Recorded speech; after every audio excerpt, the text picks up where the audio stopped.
Honorable Chief Election Commissioner, Shri Rajiv Kumar ji, Honorable Election Commissioners, Shri Gyanesh Kumar ji and Dr. Sukhbir Singh Sandhu ji.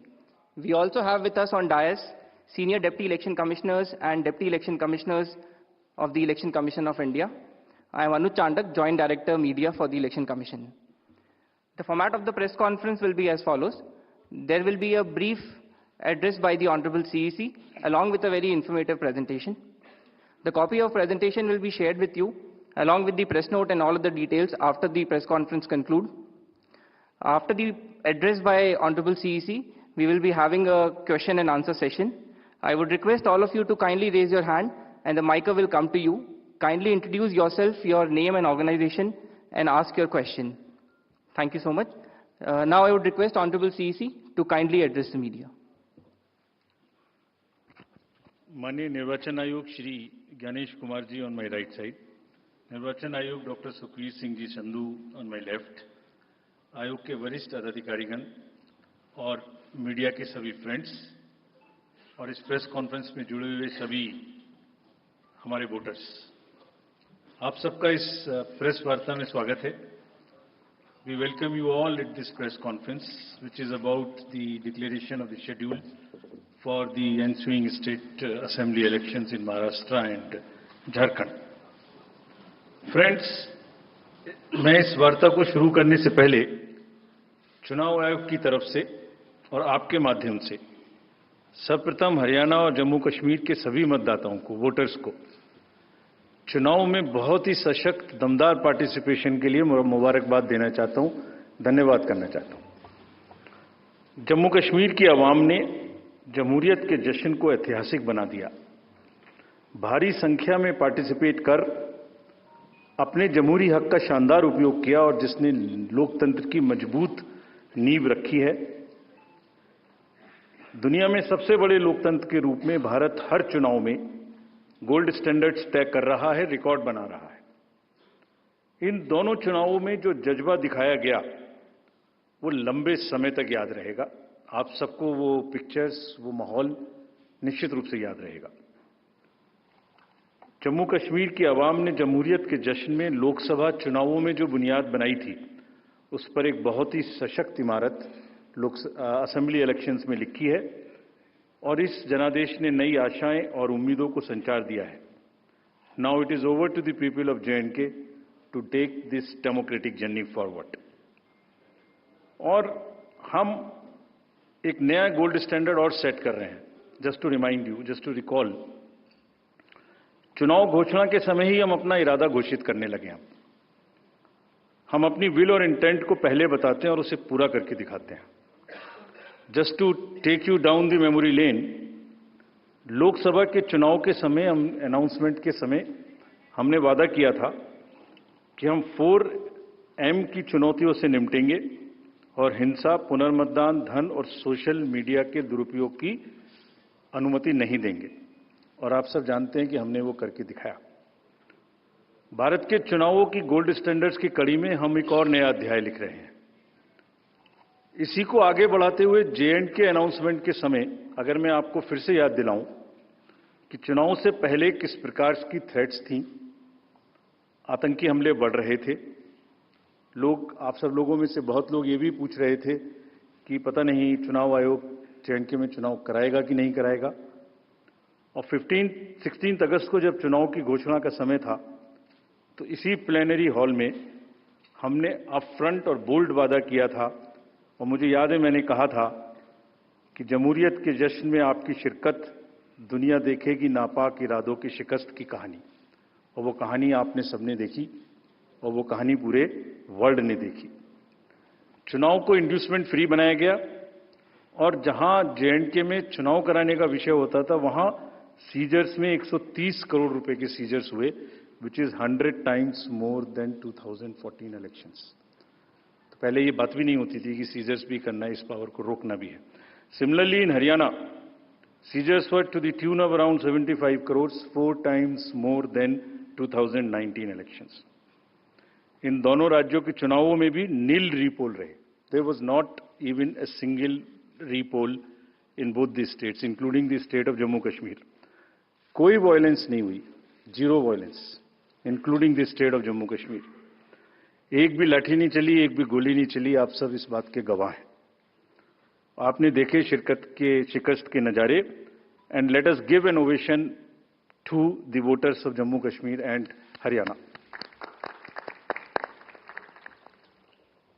चुनाव दर चुनाव घटती हुई हिंसा, बढ़ती भागीदारी, रिकॉर्ड सीजर्स, मतदाता बिल्कुल स्पष्ट संदेश दे रहे हैं that they have full belief, they are very very participate in the electoral process.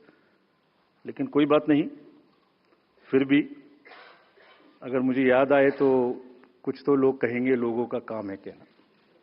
हम उसके बिना चिंता किए आगे बढ़ते हैं, अपना काम सशक्त तरीके से करते हैं, ये आपको विश्वास दिलाते हैं। So friends, now we come to Maharashtra and Jharkhand, जहां पर अब उत्सव का समय है। हाल ही में हमने झारखंड और महाराष्ट्र में विजिट की थी और वहां पर political parties, DOs, SPs, IGs, commissioners, enforcement agency सबके साथ बैठक की थी और पूरे व्यवस्था को समझा और उसका रिव्यू किया था। So before we come to the schedule, let me share some basic information about these two states with you. Total districts in Maharashtra are 36 with 288 assembly constituencies, of which 234 are general and scheduled tribes constituencies 25 and SC constituencies 29. Term of the Assembly of the Maharashtra is ending on 26th November 2024. If we talk about the number of electors in Maharashtra, they are 9.63 crores. 4.97 crores male and 4.66 crores female voters. Young voters की संख्या जिस पे काफी जोर दिया गया था SSR में 1.85 करोड़ और उसमें से 20.93 lakhs are first time voters of 18 to 19 age group. If we tell you about the polling stations in Maharashtra, there are total 1,186 polling stations and at 52,789 locations.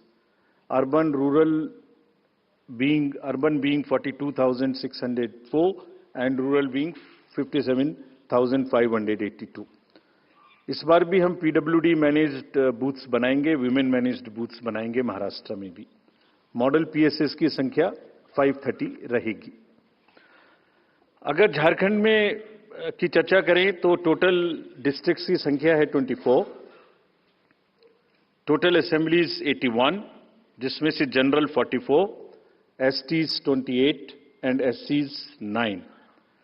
Jharkhand की असेंबली का टर्म 5 जनवरी 2025 को कंप्लीट हो रहा है और अगर झारखंड में इलेक्टर्स की बात करें तो 2.6 करोड़ वोटर्स, जिसमें 1.29 crores female and 1.31 crores male.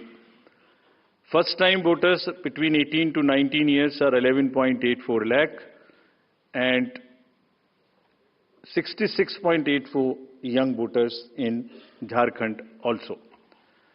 In the centenarian, number of centenarian voters is 1,706 and 3.67 lakhs PWD voters plus 1.14 lakh voters are of the age of 85 and plus in Jharkhand.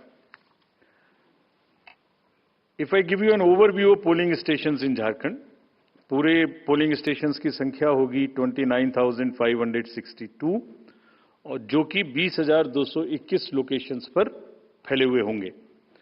Urban संख्या वहां कम है 5,042 और rural परिवेश ज्यादा है, इसलिए rural booths की संख्या होगी 24,520। यहां पर भी women managed booths, youth managed booth, PWD managed booths बनाए जाएंगे। एवरेज वोटर्स की संख्या पर booth is 881। Particularly vulnerable tribal groups पे जैसे मैंने पहले भी आपसे चर्चा की है, कमीशन का उनको एनरोल करने के लिए, उनको एम्पावर करने के लिए बहुत एम्फेसिस है।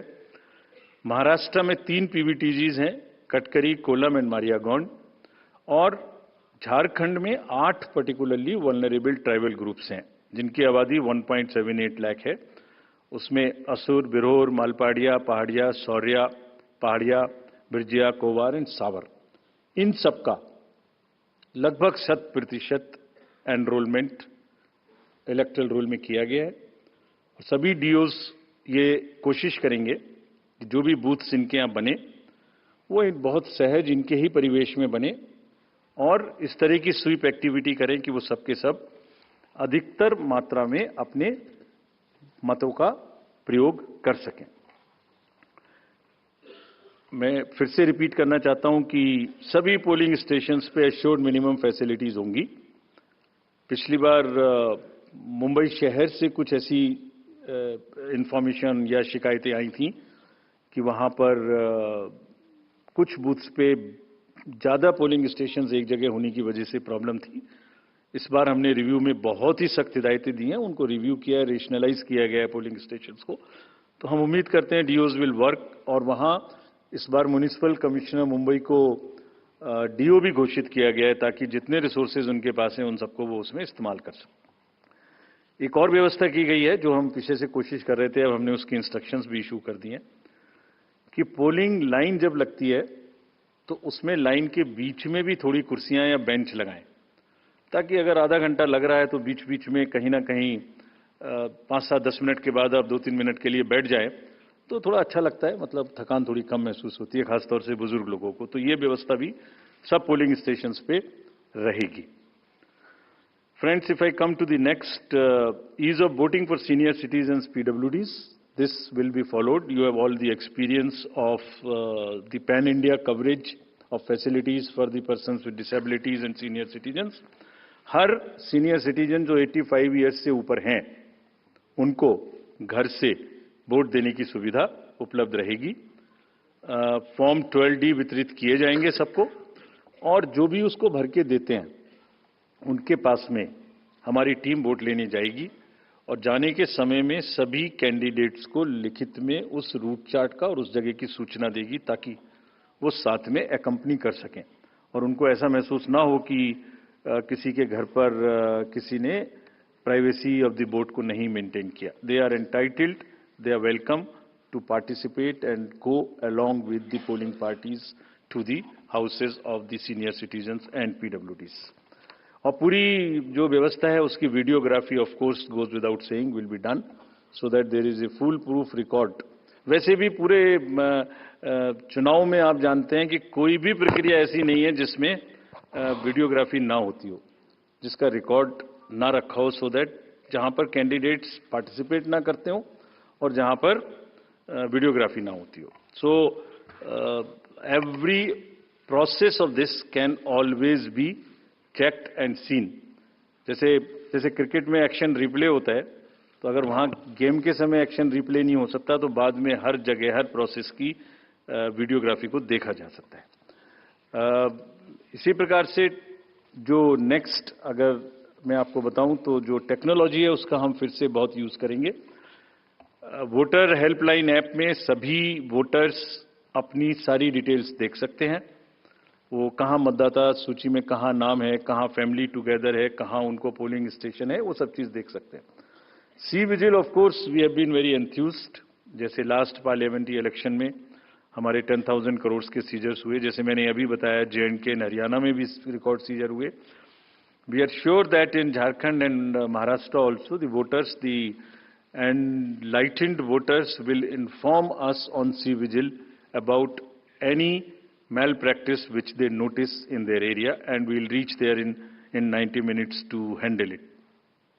सभी कैंडिडेट्स जिनकी क्रिमिनल बैकग्राउंड है उन्हें अपनी सूचना देनी पड़ेगी 3 बार पेपर्स में और सभी voters as a matter of right can see on our app which is KYC know your candidate. हमने जो मीटिंग्स मैं आपको सिर्फ सारांश में ये बताना चाहता हूं कि जो मीटिंग्स हमने झारखंड और महाराष्ट्र में की तो डीओज स्टेट एजेंसीज को बहुत ही सख्त हिदायतें दी हैं। मतलब बहुत ही सख्त मीन्स बहुत ही सख्त कि वो हर तरीके से फ्री एंड फेयर इलेक्शंस कराएंगे, हर तरीके से लेवल प्लेइंग फील्ड को एस्टेब्लिश करेंगे। उनको ये स्पष्ट बताया गया है कि किसी भी पदाधिकारी के विरुद्ध अगर ऐसी सूचना आती है और ये प्रमाणित होता है कि उन्होंने कोई भी कार्य ऐसा किया जिससे लेवल प्लेइंग फील्ड डिस्टर्ब होती है, एक पार्टी को पक्ष, एक पार्टी को नुकसान, तो very stern action will be taken against them. This has been very, very clearly told to everyone. किसी भी तरीके का प्रलोभन, वही 4 M's जो पहले हमने बात की थी, मनी का डिस्ट्रीब्यूशन, फ्रीबीज का डिस्ट्रीब्यूशन, शराब का डिस्ट्रीब्यूशन, ड्रग्स का distribution will all be under strict watch. All airports, all landings of the aircrafts in the field will all be checked. There would be extensive polling, the checkposts on the borders of the interstate for checking interstate movement.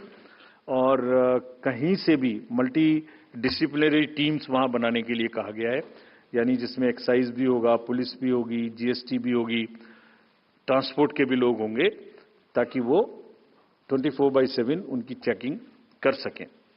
और साथ में ये भी हिदायत दी गई है कि checking का मतलब ये नहीं है कि कॉमन सिटीजन को कोई भी हैरेसमेंट होना चाहिए। That precaution must very very carefully be taken about all of them. सभी पोलिंग स्टेशंस 2 किलोमीटर के अंदर हों।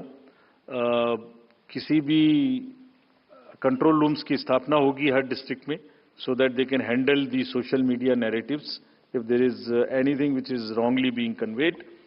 ये सब का सब वहां पर निश्चित रूप से व्यवस्था होगी। सारांश में, if I summarize everything before coming to schedule, I would like to say that चुनाव लोकतंत्र का ऐसा त्योहार है और ऐसा उत्सव और पर्व है जिसमें सभी वोटर्स की भागीदारी बिल्कुल आवश्यक है, वांछनीय है, आवश्यक है, रिक्वेस्टेड है। We appeal to everyone to come and vote in large numbers in these elections also.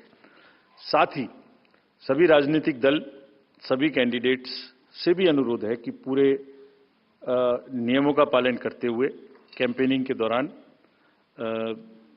निर्भय होकर कैंपेनिंग करें। लेवल प्लेइंग फील्ड एस्टेब्लिश करना हमारा काम है, लेकिन उसको वायलेट ना हो, उसमें कोई एक्सेसेस ना हो, ये उनका भी काम है। Now I come to the schedule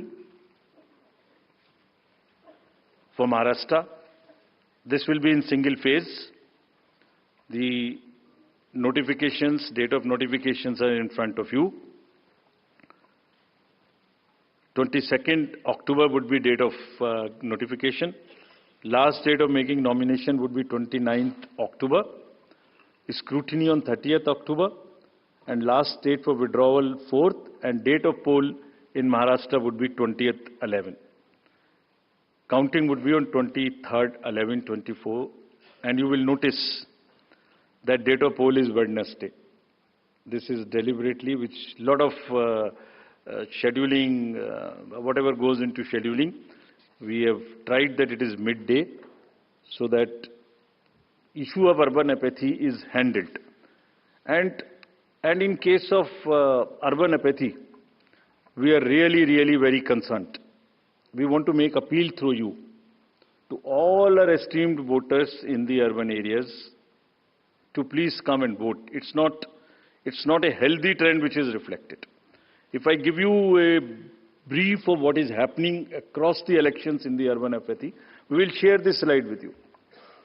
If you look at various states, you look at Gurgaon, you look at Faridabad recently. Last elections, you look at Jubilee Hills, Hyderabad. You look at Bangalore South. You look at Gujarat, Gandhigram, Kolaba, Mumbai City, Pune, Thane, all are much below the state averages of each state. We will be conducting a special meeting of the municipal commissioners and DOs within a week's time to appeal again to do whatever we can do to motivate the voters in the urban areas, but the trends are really not good. If I show you the Lok Sabha, that was the Lok Sabha. If I show you legislative assemblies, see the lowest. The Kolaba was just 40%. 62 of 64 urban ACs in Maharashtra were less than the state average in 2019. So was the case in the parliamentary elections 2024 also. And just to give you a contrast, if you compare, so what was the situation in Lok Sabha in Kalyan was 50%, Mumbai South 50%, Mumbai North, Thane, Pune, Mumbai South, everything 53%. And these were the lowest 6 parliamentary constituencies out of the lowest 10. So that's the state of the urban apathy. We would be doing everything to counter it. Last time in 24 elections, we had all celebrities, all corporates, Amul, everyone involved. We'll do it again. And we'll also, at this point, emphasize that this contrasts with a very positive trend in the constituencies like Doda, 72%, Riyasi, 74%, Punch, 74%, Rajouri, 71%. If they can go 70 plus, Kulaba can also go 40 plus. In 24 Lok Sabha elections, Bastar was 68%, 69%. Gadchiroli, Manipur, states after state, tough areas. So we'll be requesting through you, we'll have a special drive this time for the slum areas in urban areas and also the colonies, all alike, to have a real urban push. I do not want to name a specific thing, but there are booths in Faridabad and Gurgaon in the recently held elections, and they are the poshest places where voting has been around 20%. So again, we will be doing a lot of work on this to do whatever we can do to attract the urban voters. Now, friends, coming to Jharkhand. Jharkhand एक बहुत ही समृद्ध state है, बहुत ही उसकी विरासत है, और वहां पर हम फिर से अपील करेंगे कि सब वोटर्स अधिक से अधिक मात्रा में वोट दें. Schedule would be like this. Jharkhand would be in 2 phases. The date of poll, first phase would be on, date of poll would be on 13th November, and the second phase would be along with Maharashtra on 20th November. So the date of issue of notification for Jharkhand phase 1 would be 18th, and for phase 2 would be 22nd, along with Maharashtra. Nominations for phase 1 would be till 25th of October, and for phase 2, 29th. This slide we will share with everyone. And date of poll would be 13th November and 20th November, both Wednesdays. And date of counting would be 23rd 11, that is Saturday. With this, we end our presentation with the request that through you, that all the voters of Jharkhand and Maharashtra कृपया बाहर आइए, कृपया vote करिए. लोकतंत्र के उत्सव में आपकी भागीदारी कि हम बहुत ही रिक्वेस्ट करते हैं, अपील करते हैं आपसे. Thank you very much. So by so we will come back. We'll come back. Okay. Sorry. By-elections also. By-elections. We have 48 ACs and 2 PCs in 15 states. They will also undergo the elections this time. All the 48 ACs and 2 PCs, the schedule would be like this. All the except 1 AC and 1 PC, where because of the festivities in some region, all 47 ACs and 1 PC of Kerala would undergo the election along with the phase 1 of Jharkhand. The same schedule. 13th November would be date of poll, and only for 2 ACs, one for assembly and one for parliament. That is Kedarnath in Uttarakhand, because on 12th there is gazetted holiday and dispersal of the parties takes place on that day. Therefore, it is on 20th. And similarly for Maharashtra, except that everything would be during the first phase. Thank you very much. Thank you, sir, for the very comprehensive briefing. Now we will take questions from the media. Please, the gentleman in the blue shirt, please. Thank you. Sir, मेरा नाम प्रशांत लीला रामदास है। मैं news 18 लोकमत से हूँ और मेरा एक सवाल इस तरह का है कि कांग्रेस ने डिमांड की थी जो वहाँ के पुलिस महासंचालक है रश्मि शुक्ला, इनको हटाने को लेकर, इसको लेकर आयोग क्या सोच रहा है और उस पर क्या निर्णय होगा? Question from that side also. From the pink shirt, second row, Mr. Shailesh Yadav. This was about DG.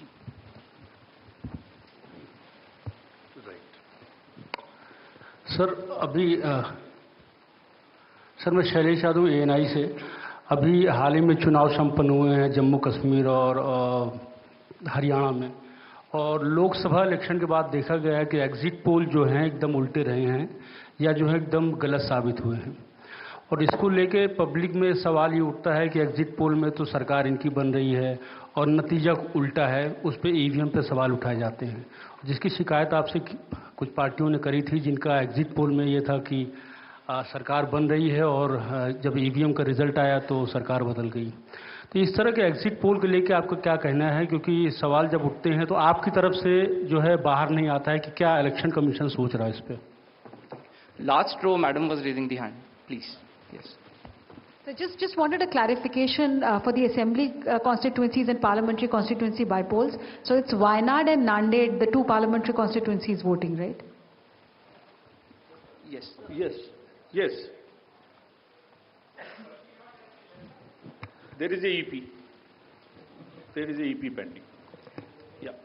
Gentleman in the, yes, please. Sir, I am Sandeep Rajgolkar from TV9 Marathi.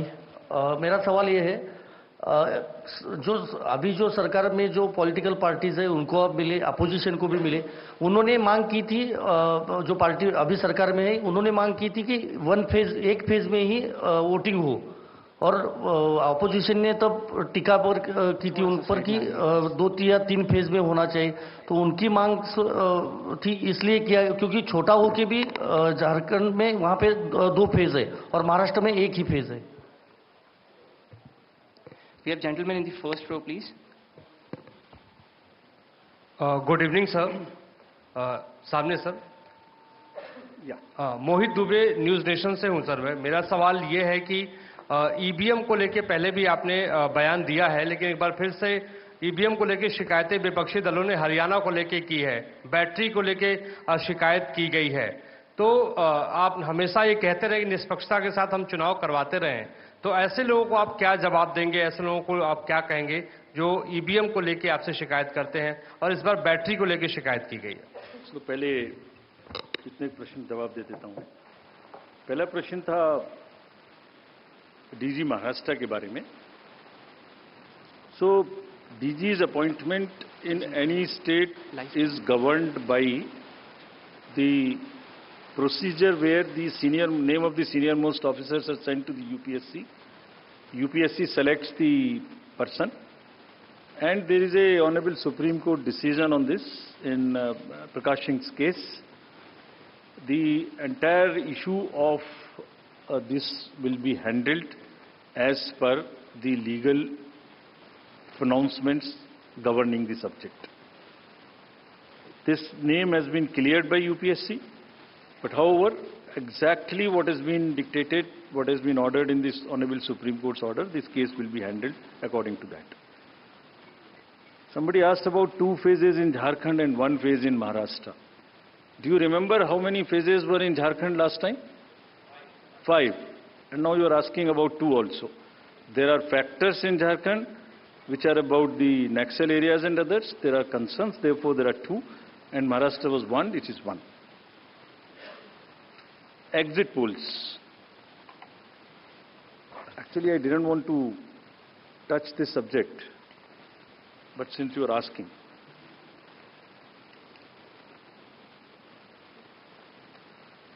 Exit polls के आने की वजह से, exit polls के एक expectation set करने की वजह से एक बहुत बड़ा, लेट मी एक्सप्लेन, एक बहुत बड़ा डिस्टॉर्शन पैदा हो रहा है। ये आप सब लोग यहां हैं ये एक आत्मचिंतन का और आत्ममंथन का भी विषय है प्रेस के लिए, खासतौर से इलेक्ट्रॉनिक मीडिया के लिए।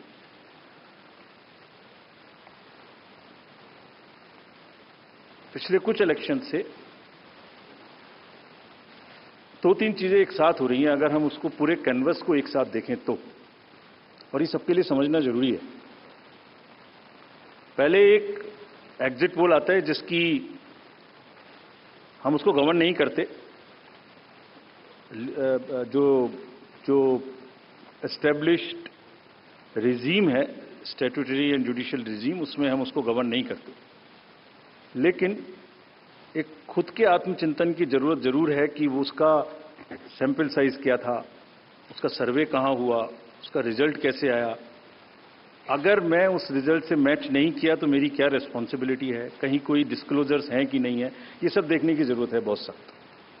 there are bodies which govern this, there is NBSA, there are other bodies which self-regulate, and I am sure the time has come that the associations, bodies which govern will do some self-regulation. Because इसी से जुड़ा हुआ दूसरा विषय है जो कि बहुत ही इंपॉर्टेंट है। जिस दिन पोलिंग खत्म हुई उससे रफली थर्ड डे काउंटिंग होती है, तो आज शाम को 6 बजे से एक एक्सपेक्टेशन राइज हुई। सबने सोचा ये होने वाला है, जिसका कोई साइंटिफिक आधार, जिसका कोई लीक पब्लिक में डिस्क्लोजर में नहीं है। जब काउंटिंग का समय शुरू होता है तो 8:05 और 10 मिनट से रिजल्ट्स आने शुरू हो जाते हैं, जिस नॉनसेंस। आप बताइए, मेरी पहली काउंटिंग 8:30 बजे शुरू होती है और हमारे पास प्रमाण है इस बार कि 8:05, 8:10, 8:15 पर आने लगा इतने की लीड, इतने की लीड, इतने की लीड, इतने की लीड। ऐसा तो नहीं है, I am just posing question, we are not gone into this, but ऐसा तो नहीं है कि एग्जिट पोल को जस्टिफाई करने के लिए वो शुरू में ट्रेंड्स आ गए कि हमने तो ऐसा कहा था, वैसे ही ट्रेंड हो रहा है, बाद में जो होगा वो होगा। और अचानक से पहला रिजल्ट एक राउंड का 8:30 बजे जब काउंटिंग शुरू हो रही है तो 9 बजने में 10 मिनट, 9 बजने में 5 मिनट से पहले 20 मिनट भी लगेंगे एक राउंड में, तो आ ही नहीं सकता। और हम उसको 9:30 बजे वेबसाइट पे डालते हैं 9:31 पे। एग्जैक्टली कभी भी देख लीजिए एक के बाद एक। 9:30 पे हम उसको अपनी वेबसाइट पे डालते हैं, फिर 11:30 पे डालते हैं, फिर 1:30 पे डालते हैं। चलिए, आपके कोई कॉरेस्पॉन्डेंट वहां मौजूद थे, उन्होंने पहले बता दिया। प्रोसेस काउंटिंग में रिजल्ट को स्क्रीन पे दिखाना पड़ता है, एजेंट के साइन लेने पड़ते हैं, ऑब्जर्वर से जस्टिफाई कराना पड़ता है, तो ऑफिशियल साइट पे आने में आधा घंटा लग सकता है। लेकिन 9 बजे से 9 बजने में 10 मिनट से पहले कैसे आते हैं? और उससे क्या होता है, एक तो एक्सपेक्टेशन है एग्जिट पोल्स की, उसके बाद 8:45 बजे तक मैंने दिखा दिया उसी के मापदंड से कि वो लीड कर रहे हैं लोग। तो वास्तविक रूप से जब वो एक्चुअल रिजल्ट्स आने शुरू होते हैं तो एक मिसमैच होता है, and that mismatch is also giving this can lead to serious issues sometimes. Even the gap between expectation and achievement is nothing but frustration. So ये एक विषय ऐसा है जिस पर हम तो नहीं, हमारे हाथ बंधे हुए हैं, लेकिन एक कुछ ना कुछ मंथन की, कुछ ना कुछ, एंड आई एम श्योर जब इस देश में, जब कंट्री में इस तरीके की जरूरत होती है तो एक सेल्फ करेक्शन हो जाता है। तो सभी रेस्पॉन्सिबल लोग इसका सेल्फ करेक्शन जरूर करेंगे, I am sure about it. EVM के बारे में आपने फिर से पूछा।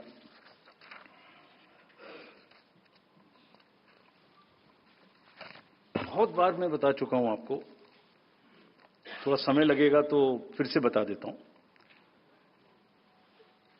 6 महीने, लगभग 5-6 महीने फर्स्ट एफएलसी शुरू होती है ईवीएम की। मैं 2 बात बता रहा हूं, बस मोटी सी 2 बात, बाकी सब आपको मालूम है। वो टेम्पर नहीं हो सकती, उसमें कोई कनेक्शन नहीं हो सकता। अभी लोग पूछते हैं जब पेजर से उड़ा देते हैं तो ईवीएम को कैसे हैक नहीं कर सकते, ये भी पूछते हैं। जब कोई किसी कंट्री में पेजर से उड़ा दिया तो ईवीएम हैक हो जाएगी। अरे भाई, पेजर कनेक्टेड होता है, ईवीएम कनेक्टेड नहीं होती। एनीवे, 2 बात मोटी मैं आपको बताता हूं, बहुत मोटी। 5-6 महीने पहले एफएलसी होती है, first level checking of the EVMs, और मेरे पास में एक पूरा रिकॉर्ड है। ये हम जो भी ईवीएम की शिकायतें बाय द वे आई हैं वो हमारे पास 20 शिकायतें आई हैं। हर 20 शिकायत का हम इंडिविजुअल जवाब देंगे, फैक्ट बाय फैक्ट। तो इसमें कोई डाउट नहीं है। We will convey to each candidate to assure, this is our duty. Actually हमारी ड्यूटी है कि अगर कैंडिडेट ये पूछ रहे हैं कि आप बताइए, तो हम उन्हें बताएंगे, निश्चित रूप से बताएंगे, लिख के बताएंगे, पूरा डिटेल्ड बताएंगे और जल्दी ही बताएंगे। तो I am not going to individual cases, और उन सबको पब्लिश भी कर देंगे ताकि आप सबको भी पता लग जाए। But first level checking, randomisation, second randomisation, storage में रखना, स्टोरेज से बाहर निकालना, कमीशनिंग करना, कमीशनिंग के बाद वापिस स्टोरेज में रखना, फिर उसको पोलिंग डिस्पर्सल के दिन ले जाना, फिर उसको बूथ पे पहुंचाना, बूथ पे पूरा दिन वोटिंग कराना, फिर सील करना, फिर वापस स्टोरेज में रखना, फिर काउंटिंग के दिन निकालना, फिर पूरे दिन दिखाना। इसमें हर समय पर पॉलिटिकल पार्टी या उस कैंडिडेट या उसका एजेंट मौजूद रहते हैं। जब मशीन में कमीशनिंग होती है उस दिन उसमें बैटरी डाली जाती है। पहले आया था, पहले और बहुत सारी चीजें आई थी कि वो हैक हो सकती है, उसका वोट इधर डाला तो इधर जा सकता है, कुछ हो सकता है। ये पहली बार आया। अब हम ये भी सोच रहे हैं कि इससे अगला क्या आएगा, हम नहीं समझ पा रहे इससे अगला क्या आएगा, बट लगता है अगला भी कुछ आएगा, रुकेगा नहीं। मतलब कितनी बार। एनीवे, कमीशनिंग बहुत जरूरी है समझना। वोटिंग से करीब 5 या 6 दिन पहले कमीशनिंग होती है। 5-6 दिन पहले उस दिन मशीन में सिंबल पड़ते हैं। तो अब मशीन में अभी तक नई बैटरी उस दिन एक डाली जाती है और सील करके उस बैटरी पे भी कैंडिडेट के एजेंट्स के दस्तखत होते हैं। छोड़िए, मशीन पे तो होंगे ही होंगे, हमें भी नहीं पता, हमने भी पता नहीं कब बनाया था ये नियम, हमारे काम आ रहा है अभी कि वो बैटरी पर भी एजेंट के दस्तखत हों। और अब कमीशनिंग के बाद, क्योंकि 5 ही दिन बचे हैं और इसमें सिंबल लोड हो चुके हैं, ये उनके सामने में स्ट्रांग रूम में जाएगी, डबल लॉक लगेगा, 3 लेयर की सिक्योरिटी रहेगी, 3 लेयर की, जिसमें सीएपीएफ भी शामिल होगी, मस्ट है। ऑब्जर्वर होंगे। उसके बाद जब वो पोलिंग के डिस्ट्रीब्यूशन के दिन निकलेंगी, उस दिन फिर यही प्रोसेस होगा। सारा प्रोसेस वीडियोग्राफ होगा। यानी वीडियोग्राफ होने के बाद फिर वो फील्ड में पहुंचेंगे, सेक्टर मजिस्ट्रेट साथ में रहेंगे, फिर कैंडिडेट के एजेंट साथ में रहेंगे, फिर वहां पहुंचेगी, फिर कहेंगे भाई देख लो इसको, सब ठीक है, जो आपको नंबर दिया, हाँ, और उसके नंबर भी सबसे शेयर किए जाएंगे। इस नंबर की मशीन इस बूथ पे जाएगी। फिर जब वो बूथ पे पहुंच गई तो कहें भाई मिला लो आप, इसी नंबर की है कि नहीं है, वोट भी डाल के देख लो 50 कि ठीक है कि नहीं है। किसी ने 50 डाले, किसी ने 20 डाले, किसी ने कहा नहीं हमें ठीक है, हम नहीं डालेंगे। किसी स्टेज में किसी बूथ पर 20 कैंडिडेट हैं, किसी पर 5 कैंडिडेट हैं, किसी पर 5 ने कम वोट डाले, किसी ने ज्यादा डाले, बैटरी उसी हिसाब से यूज। फिर पूरे दिन वोटिंग हुई, तब एक वोट का हिसाब रखा, फिर बंद हुआ।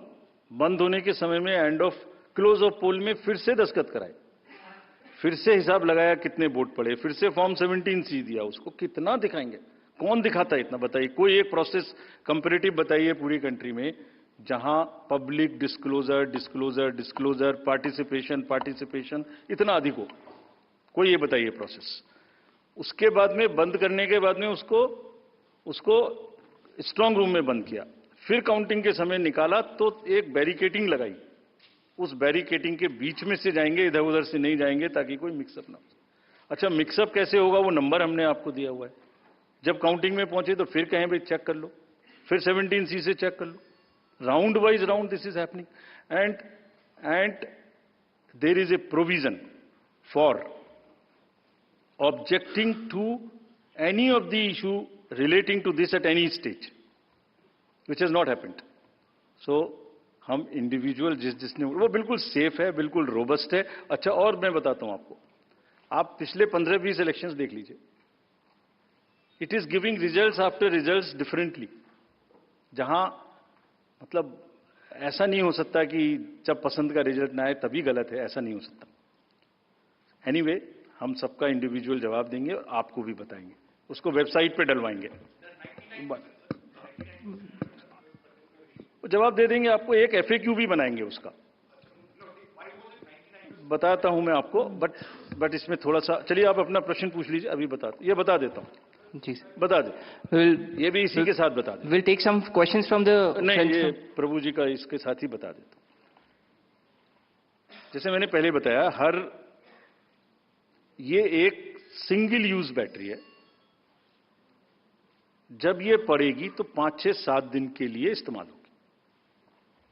इसकी जैसे आपके कैलकुलेटर में बैटरी है, I mean it is not mobile का बैटरी जो एवरी दिन चार्ज होगी. It is like calculator battery, 5 साल तक चलती रहेगी. जब शुरू हुई तो मान लिया वो 100% थी, अब वो धीरे धीरे धीरे धीरे धीरे धीरे यूज डिसयूज, कितना एक्सटेंसिव यूज, कितना ग्राफ किया, सबसे यूज होती रहेगी 10 साल के बाद तक, 5 साल तक. 5 साल में जब बंद होगी तो पता लगा उससे पहले 3-4% थी, आपको पता नहीं लगेगा, सडनली बंद हो जाएगी. बट हमने प्रोविजन बनाया हुआ है कि जब इनिशियल ये शुरू होगी तो इसकी 2 चीज हुई, एक परसेंटेज ऑफ चार्ज, एक output. Output is in terms of voltage.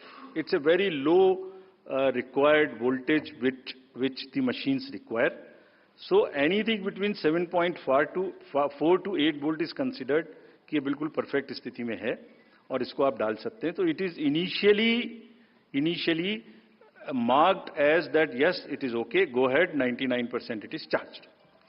Now after commissioning के समय में भी मॉक पोल की जरूरत है, पोलिंग स्टेशन में भी मॉक पोल की जरूरत है, नंबर ऑफ कैंडिडेट्स भी अलग अलग है. सो ये एवरीथिंग कैन डिफर डिफरेंटली. और जब भी वोल्टेज 7.4 से नीचे आएगी तभी ये एक्चुअल वो दिखाना शुरू कर देगी. This is how it is designed.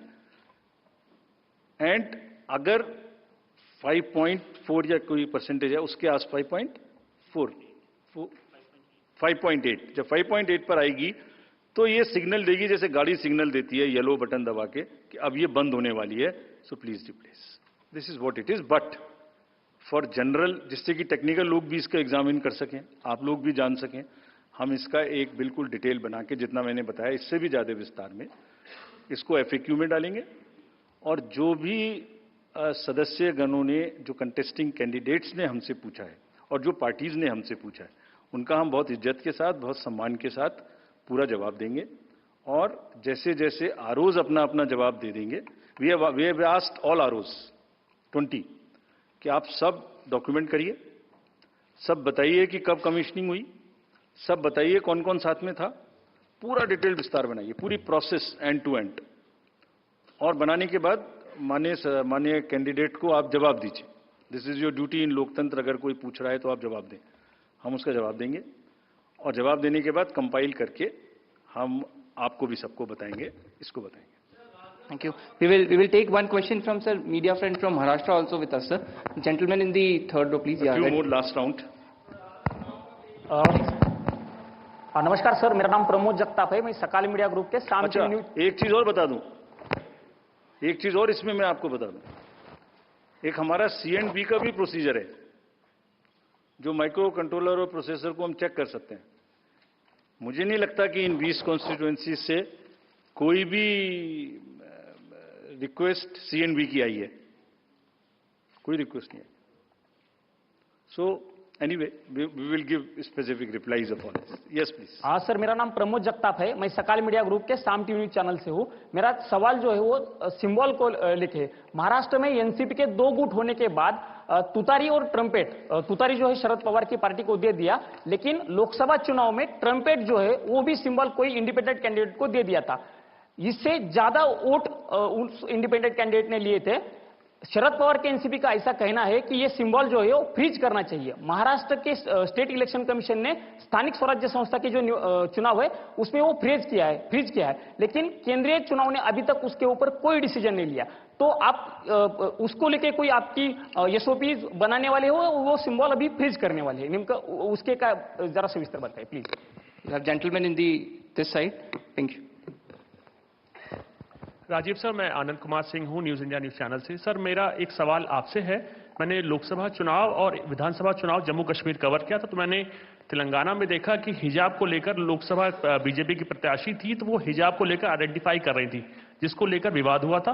और ऐसा ही जम्मू कश्मीर में भी हुआ। किश्तवाड़ से शगुन परिहार को उम्मीदवार थी बीजेपी की, तो वो भी हिजाब उठाकर शक्ल देखने को लेकर, आइडेंटिटी को लेकर देखना चाहते, जिसको लेकर विवाद हुआ था। दिल्ली बीजेपी ने आपको लिखा है कि इसको लेकर एक एसओपी बनाई जाए जिसमें आइडेंटिटी क्लियर हो सके। तो मेरा सवाल आपसे सीधा ये है कि डेमोक्रेटिक राइट या कल्चरल राइट, आप किसको आगे रखेंगे? Yes please to the gentleman. जी सर, एक सवाल ये भी था कि आपने एक करके we will go by Anuj please. Rajiv sir, अभी जो आपने चुनावों की तारीखों का ऐलान किया है, लेकिन उसमें कुछ ऐसी सीट्स हैं विधानसभा जहां पर उपचुनाव होना था या लोकसभा, जिन पर नहीं ऐलान किया गया। वो कौन कौन? सर, यूपी की 10 सीटें थी। 10 की 10 होंगी। 9 किया है। Basirhat is under the election petition. There is an election petition in Basirhat, so that is one case. 10 सीटें थी ना sir. Milkipur also is under election पे। So let me say it that way, जहां इलेक्शन पेटिशन नहीं है वहां सब में हो रहा है, ठीक है? वो दे देंगे, वो 2 तो मैंने बताई दी आपको। चलिए, let us go orderly. Yeah, please follow a system. Thank you. Two more. This row. Green. 2 last questions, please. Sir, this is Nishant Azad from Organizer English Weekly. My question is that misuse of AI and deepfakes is increasing. So what are the steps Election Commission is taking to deal with this issue? Good question. Sir, अभी मुंबई जैसे बड़े शहर में जिस तरीके से दिन दहाड़े मर्डर हुआ, महाराष्ट्र में जिस तरह से लगातार घटनाएं बढ़ी हैं अपराध की, इसको लेकर बहुत ज़्यादा चिंताएं हैं, बहुत सारी बैठकें भी हुई हैं। इसको लेकर किस तरीके से चुनाव आयोग ने इससे पहले हालांकि बैठक की थी, अब किस तरह से तैयारियां की जा रही हैं ताकि खास करके शहरी इलाकों में जहां पर आप वोटिंग परसेंटेज वैसे भी कम देख रहे हैं, बांद्रा का इलाका हो, जुहू वर्सोवा, कैसे लोगों में कानून और व्यवस्था के लिए लोगों के मन में विश्वास पैदा करेंगे ताकि लोग वोटिंग के लिए ज्यादा से ज्यादा निकलें? Thank you. We will take one more question, sir. Let him answer. Let him answer. Let me answer these questions first. About this symbol, first question is about the symbol of the NCP. NCP का जो symbol है, man blowing तुरी, so उसमें हमारे पास में 2 request आई थी NCP SP से। एक तो ये आई थी कि उनको जब हमने रिकॉग्नाइज कर लिया है जे स्टेट पार्टी, तो उन्हें हम कंट्रीब्यूशंस रिसीव करने की भी स्वीकृति दें। और दूसरी रिक्वेस्ट आई थी कि उनको जो उनका सिंबल है वो प्रोमिनेंट नहीं है, वो जब वोटिंग मशीन के बैलेट यूनिट के अंदर में छोटा दिखाई देता है, तो उसका रेशियो ऐसे चेंज कर दीजिए कि वो स्पष्ट से मैन ब्लोइंग तुरी दिखाई देने लगे। और दूसरी रिक्वेस्ट एक और भी साथ में थी कि उस जैसा एक कोई ट्रम्पेट है उसको हटा दीजिए। 3 रिक्वेस्ट थी। सो पहली रिक्वेस्ट हमने उनकी मान ली, हमने उन्हें उसी दिन ऑथराइज कर दिया था कि आप ड्यूली कंट्रीब्यूशंस ले सकते हैं, subject to the disclosures which every political party has to do. Secondly, हमने उनको लिखित में ये भी छूट दी थी कि आप खुद हमें बताइए कि आप अपने सिंबल को मैन ब्लोइंग तुरी को किस तरीके से बैलेट यूनिट में दिखाना चाहेंगे। तो उन्होंने कहा था हम इस तरह से दिखाना चाहेंगे। 1-2 चॉइस दी थी, जो उनकी पहली चॉइस थी वो हमने मान ली। सो इस इलेक्शन में उनका सिंबल वुड बी ज्यादा दिखाई देगा, मतलब प्रोमिनेंटली दिखाई देगा। तीसरी रिक्वेस्ट थी, वो एक ट्रम्पेट है इस टाइप की, जो कि मैन ब्लोइंग तुरा से बिल्कुल डिफरेंट है। तो कमीशन ने उसी दिन बताया था कि वो उससे डिस्टर्ब नहीं करता है। So all the 3 have been accepted, that is 1. All AI and deep fakes, this is a very, very contextual question. This is disturbing all the elections world over. I have said it earlier also. It's a very serious issue. हमने इसके लिए 2-3 चीजें की हैं, और आपने अगर 24 parliamentary election में देखा होगा, सो ऐसी घटनाएं हम रोक पाने में सक्षम हुए थे कि किसी की फोटो किसी के साथ लगा दी, किसी की आवाज किसी के साथ मिला दी, इस तरीके के बहुत पॉसिबल एआई रिलेटेड न्यूसेंस हो सकती थी. We were able to control it essentially through the control rooms which have been set up, social media teams which have been set up in all the districts I am saying, and in police headquarters, to monitor continuously anything which is fake and take corrective action immediately. This has led to, in some cases, takedown, some cases blockade, and in some cases even criminal action wherever it was warranted. कुछ लोग हैं जो अभी भी एकदम झूठ narrative किसी न किसी तरीके से चलाते हैं. हम उसको अभी तक हमने कुछ नहीं किया है. अभी तक हमने उसको ये सोच के रखा हुआ है कि लोग खुद देख देख के समझ जाएंगे कि ये झूठ है. इसलिए we are going absolutely slow, but it has not cross the red line. The day it crosses red line, they will also be tackled. Identity, democratic identification versus cultural identity. This has conduct of election rules. Section 35.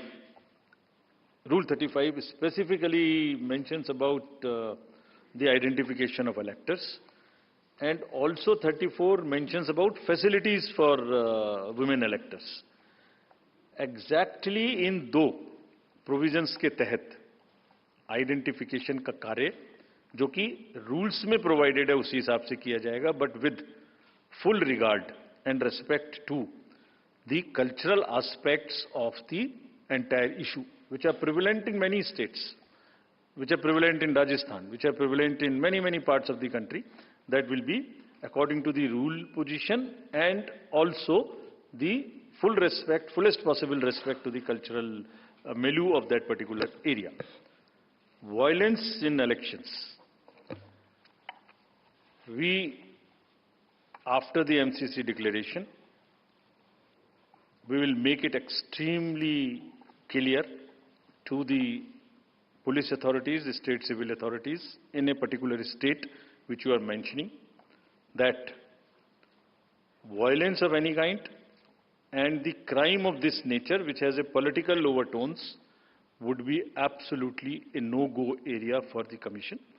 ये उनको सख्त हिदायत. हम immediately ये पहले से ही सोच के बैठे हैं कि जैसे ही हम इलेक्शन, अभी तक हमारा रोल नहीं था, जैसे ही अब ये एमसीसी लागू है, we will have a very strict view on this and we will direct everyone that किसी भी तरीके की violence और किसी भी तरीके का crime, especially against any political person, should not happen, should not repeat, should not happen. We have not allowed it to happen in Haryana, J&K, state after state. We are sure that it will not happen. Thank you very much. Thank you. Thank you, sir, for the comprehensive briefing. Thank you, friends, for joining us today. There's a high tea outside. Please join us. तो महाराष्ट्र और झारखंड की अगर बात की जाए, यहाँ पर चुनाव भी बिल्कुल बच चुका है. महाराष्ट्र में 1 चरण में, जबकि झारखंड में 2 चरण में मतदान होगा. महाराष्ट्र की जो तारीख है वो 20 नवंबर, जबकि झारखंड जो कि 2 चरण में होना है 13 नवंबर और 20 नवंबर में मतदान की तारीख सुनिश्चित की गई है. और दोनों ही जगह जो मतगणना है वो 23 नवंबर को होगी, यानी तब नतीजे आएंगे. और उसके साथ साथ यहाँ हमने देखा किस तरीके से जो मुख्य चुनाव आयुक्त हैं उन्होंने कई हिदायतें जाहिर तौर पर दी और बताया कि किस तरीके से शांतिपूर्ण ढंग से जो चुनाव है, फिर चाहे हरियाणा, जयपुर, यहाँ पर उन्होंने जिक्र किया जम्मू कश्मीर का कि सुरक्षित ढंग से वहाँ संपन्न हुए हैं. और अब ये जो चुनाव है ये भी उसी तरीके से पूरा प्रयास रहेगा कि शांतिपूर्ण ढंग से संपन्न हो और एक बार फिर से जो जनता है उसका लोकतंत्र में और विश्वास जो है वो बढ़ सके. फिलहाल के लिए इस बुलेटिन में बस इतना ही. मुझे दीजिए अनुमति. नमस्कार.